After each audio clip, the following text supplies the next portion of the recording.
कर दिया होगा। हाँ यस, आज हम आपके सामने शक्ति के विभिन्न रूप कौन कौन से हैं इनके ऊपर चर्चा करेंगे। देखो, अभी तक हमने शक्ति का अर्थ पढ़ा, शक्ति और बल के बारे में पढ़ा, शक्ति और प्रभाव के बारे में पढ़ा, इनमें समानताएं और असमानताएं पढ़ी।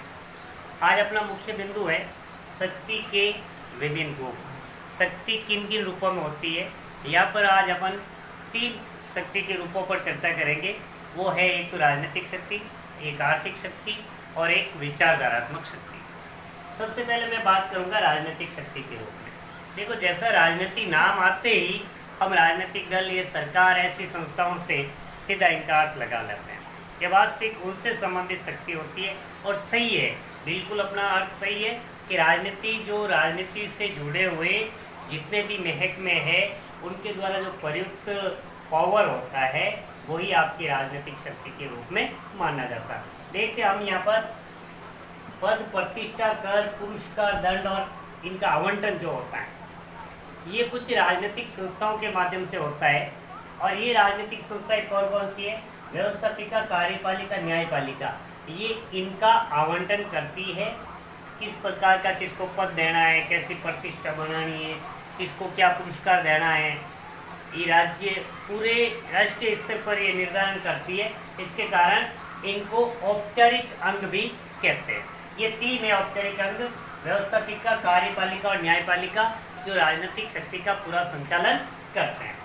उसके अलावा आपको शायद पता होना चाहिए कि कुछ राजनीतिक दल है, दबाव समूह है और कुछ ऐसे प्रभावशाली व्यक्ति है जो सरकार में नहीं होते, सरकार के अपोजिट होते हुए, विपक्ष में रहते हुए अपना इस प्रकार से दबाव और कार्य करने की क्षमता और योग्यता के द्वारा सरकार पर इतना दबाव डालते हैं कि वो सरकारी नीतियों को प्रभावित कर लेते हैं। तो उनको हम अनौपचारिक कहते हैं। इस प्रकार से राजनीतिक शक्ति के अंदर 2 अंग है, एक औपचारिक और एक अनौपचारिक, जो इस शक्ति को प्रभावित करते हैं।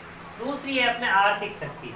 आर्थिक शक्ति क्या है? अर्थव्यवस्था से संबंधित है और राजनीतिक शक्ति से पूर्ण रूप से मिली हुई है, इनसे अलग नहीं है।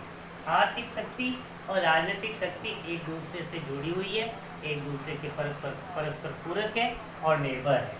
जैसे उत्पादन के साधन और धन संपदा पर स्वामित्व को लेकर जो प्रश्न बनता है, वही आपके आर्थिक शक्ति से संबंधित है।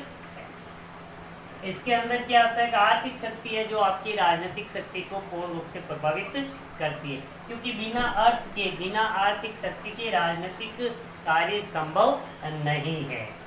इसके अंदर आर्थिक शक्ति को लेकर 2 विशेष प्रकार की विचारधाराएं हैं, एक आपके मार्क्सवाद है, एक उदारवाद है।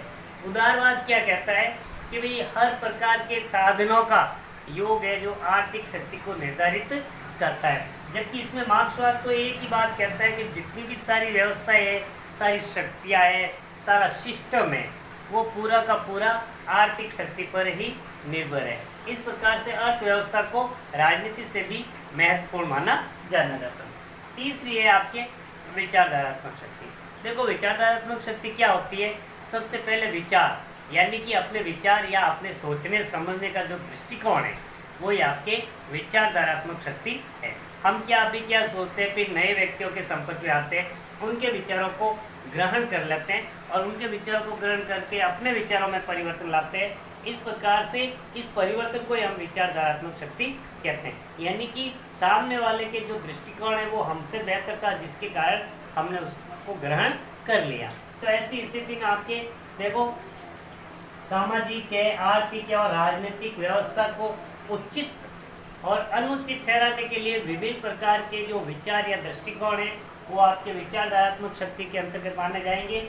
इसमें एक तो है साम्यवाद है, जो आपके चीन और रूस में अभी विद्यमान है, ठीक है, और एक मार्क्सवाद है जो अर्थव्यवस्था को और वर्ग संघर्ष को प्रमुख मानते हैं। उदारवाद है जो आज पूरे विश्व में महत्वपूर्ण रूप से ये चल रही है, और एकात्म मानव दृष्टिकोण। इस प्रकार से भिन्न भिन्न विचारधाराएं आई, उनको ग्रहण किया, नई नई विचारधाराएं उनको ग्रहण किया, पुरानी विचारधाराएं उनके दृष्टिकोण को मिल होते गए, फिर नए दृष्टिकोण उत्पन्न होते गए। इस प्रकार से कई प्रकार के विचारधारात्मक दृष्टिकोण आज विश्व में विद्यमान है, जो राजनीतिक आर्थिक दोनों प्रकार की शक्तियों को प्रभावित करता है। इस प्रकार की शक्ति को हम विचारधारात्मक शक्ति भी कहते हैं। जैसे कोई आज विशेष रूप से वर्ल्ड में उदारवाद सर्वाधिक रूप से माना जाता है, तो रूस है और ये चीन में साम्यवाद को बहुत ज़्यादा प्रमुख है।